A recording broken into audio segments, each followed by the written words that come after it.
44 murder थे, लेकिन वो मर्डर के ऊपर इसलिए नहीं पकड़ा जा सकता था, कोई गवाही नहीं सामने आता, खौफ था।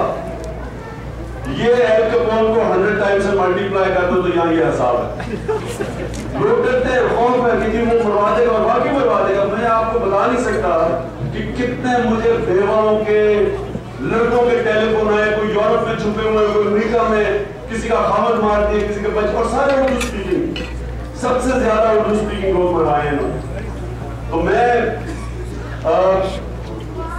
ये जरूर हमें मुश्किल पड़ी कि एक तो पाकिस्तानी हुकूमत तहफ़्फ़ुज़ दे रही है उसको, अगस्त से स्कॉटलैंड यार्ड परमिशन मांग रही है पाकिस्तानी गवर्नमेंट से कि हमें पाकिस्तान आने दो और गवाहों को इंटरव्यू करने दो।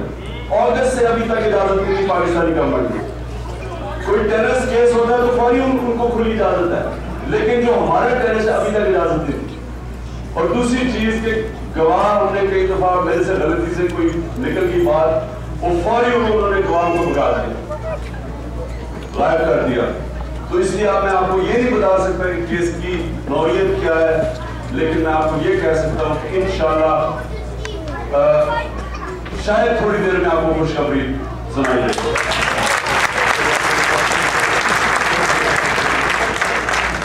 सबसे पहले अस्सलाम वालेकुम, मेरा नाम महबूब खान है, मोस्ट ऑफ यू नो मी। सबसे पहले इंशाल्लाह इनका मेंबर मैं बनूंगा।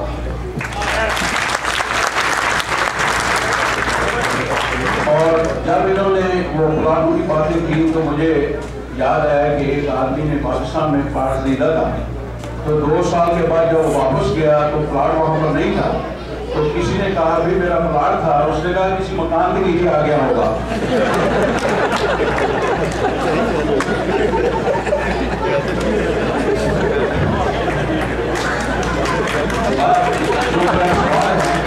सवाल ये है कि आज तक खान साहब ने जो बातें की हैं, मैं 100% इन पर यकीन रखता हूँ और मैं दुआ करता हूँ अल्लाह ताला से कि जैसे ये बातें आज कर रहे हैं, प्राइम मिनिस्टर बनने के बाद भी ऐसी ही बातें करें।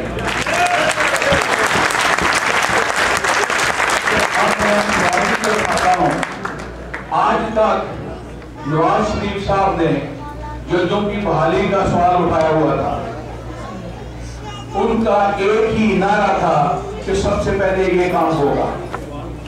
खान साहब ने एमक्यूएम का जिक्र किया, डीजल का जिक्र किया और जरदारी का जिक्र किया, अपने दोस्त जो हैं जरनैल साहब उनका जिक्र किया, लेकिन ये नहीं बताया कि नवाज शरीफ साहब जजों को छोड़कर अब दूसरी तरफ क्यों चले गए हैं, इसकी क्या वजह है?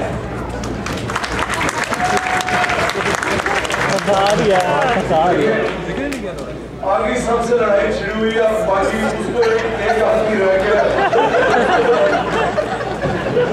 जब तक वो जजेस का नाम ले रहे हैं तब तक हम उससे उसके खिलाफ बात ना करें। हालांकि मैं ये जरूर समझता हूँ कि मियां साहब ने बड़ा क्लियरली इलेक्शन 1 पॉइंट एजेंडा पे लड़ा था, और जो कॉम्प्रोमाइज होती है, वो जो कहते हैं मैंने कड़वी गोली खा ली, वो हर बार एक कड़वी गोली खाते जा रहे हैं अभी तक।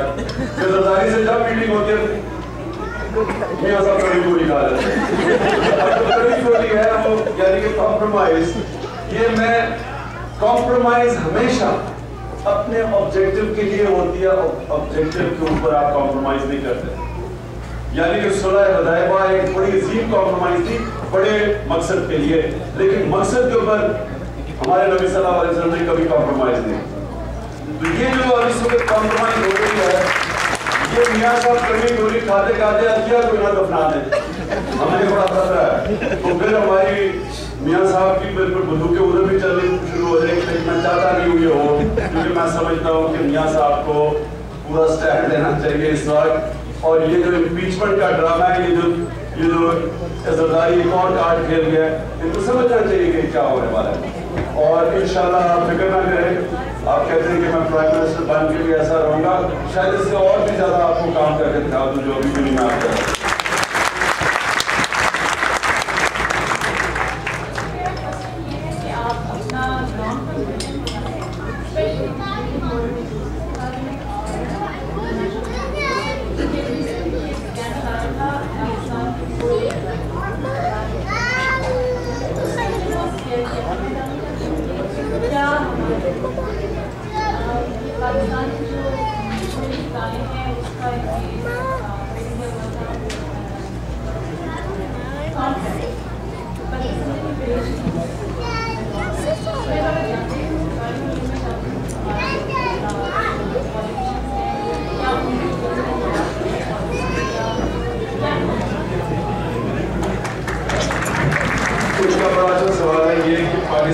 इन्होंने पानी की बात की, बहुत बड़ा इशू होने वाला है पाकिस्तान पानी का, और इसके अलावा एनर्जी का इशू।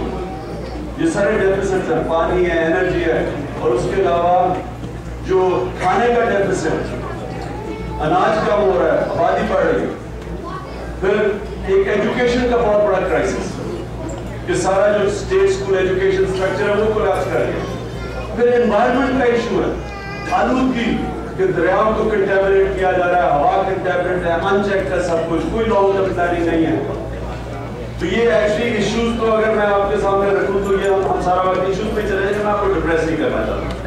सिंपल बात ये है कि आप प्रायोरिटाइज करें कि सब 1 2 3 4 आपने क्या चीजें करनी है कि इंसानों की जिंदगी बेहतर कैसे करनी है, जिसमें सबसे पहले तो कानून है, वो बेसिस है, उसको एक बुनियाद रखेंगे आप एक सिविलाइज सोसाइटी में। उसके बाद एजुकेशन इमरजेंसी डिक्लेयर करेंगे तो प्रायोरिटी में दूसरी चीज कि जब तक इमरजेंसी लेवल पे हम एजुकेशन को नहीं ट्रीट करेंगे, कि इतना बड़ा एक मसला आ रहा है कि 10 करोड़ पाकिस्तानी 25 साल की उम्र से कम है, इनको हमने तालीम दे दी, असासा बन गए, इनको हमने तालीम ना दी, यही पाकिस्तान का सत्यानाश कर रहा है। क्योंकि अनपढ़ लोग क्या करेंगे, कितने नौकरियां देंगे। हमने ये जो नमल कॉलेज खोला है, सिर्फ इसका मकसद ये था कि टेक्निकल बेस्ड एजुकेशन दे ताकि लोगों को रोजगार मिले, रोज बेरोजगारों की फौजें मिल रही। तो इसके लिए पूरी स्ट्रैटेजी है, वो मैं इंशाल्लाह अगर आप चाहेंगे तो डिटेल में बता दूंगा कि रोजगार हमने कैसे लोगों को प्रोवाइड करना है। ताकि एजुकेशन इमरजेंसी किस बेसिस पे कर रहे हैं, नेशनल सर्विस, तालीम की नेशनल सर्विस करेंगे कि यूनिवर्सिटी के बाद सारे 1 साल जाके हर पाकिस्तान में फैल जाए और नौजवानों को तालीम दिलवाएं, बच्चों को तालीम दे, इनफॉर्मल स्कूल्स को दे, स्ट्रक्चर चेंज करें, सारा मैनेजमेंट ऑफ ये जो एजुकेशन सिस्टम है इसको तब्दील करें ताकि ये जो करप्ट डिपार्टमेंट्स है नीचे तक बेचारा खाली बैठे, स्कूल पेपर पे है, जमीन पर स्कूल ही कोई नहीं है। तो इसके लिए पूरी हमारी strategy educate, rule of law, education emergency, employment emergency, उसके बाद रेवेन्यू कलेक्शन इमरजेंसी। ये भी है कि आमदनी कम है, खर्चे ज्यादा है, वो डेफिसिट हो जाता है, उससे इन्फ्लेशन हो जाती है, बोरो करना पड़ता है, कर्जों में डूब रहे हैं। रेवेन्यूज कैसे बढ़ाने, इसके ऊपर पूरा हमारे पास प्लान है। और फिर एनवायरनमेंट के ऊपर एक इमरजेंसी लेवल पे ये रात की दरिया कैसे साफ करने, हवा कैसे साफ करनी है, नेशनल पार्क्स बनानी है वगैरह वगैरह। ये लंबी बात है, लेकिन एनीवे इमरजेंसी लेवल पे पाकिस्तान में कई चीजें करनी है, लेकिन उसकी सबसे पहली चीज जो होगी वो rule of law. Next question है कि जिस तरह इमरान भाई काफी लजीज शख्सियत है, हर कोई नहीं चाहता है, हर कोई उनसे प्यार करता है। उन्होंने पहले बताया था इस बारे में कि पाकिस्तान में ना सिचुएशन कोई इतनी अच्छी नहीं है। तो यहाँ पे बैठे हुए मुख्तरम वैद साहब उन्होंने ये क्वेश्चन उठाया है कि जिस तरह लियाकत अली खान साहब को बड़े मजमे में मार दिया गया, मुहतरमा को शहीद कर दिया गया, मुसलमान राइट, तो खुदा ना खास्ता अगर इमरान भाई को कुछ हो जाता है तो शहीद का क्या करेगा? लेकिन फिर मैं ऊपर बैठ के आपके लिए दुआएं क्या करूं। मैं सिर्फ और ये भी आपको बता दूं कि मैं एक कागज का टुकड़ा नहीं छोड़ जाऊंगा कि यार सुलेमान खान को मैंने पार्टी विरासत में दे दी। इंशाल्लाह मेरी उम्मीद ये है कि तहरीक इंसाफ इदारा बनेगी, इंस्टीट्यूशन, इसमें जैसी अब हम मेंबरशिप अपनी कंप्लीट करेंगे, हर मुद्दे के ऊपर इलेक्शन करवाएंगे, टोटल इलेक्टेड बॉडी होगी, एक पार्टी इंस्टीट्यूशन बनेगी रादर देन फैमिली पार्टी। और जब एक इदारा बन गई तो जिस तरह शौकत खानम है 5 साल में हॉस्पिटल में बैठा था, हॉस्पिटल खुलने के बाद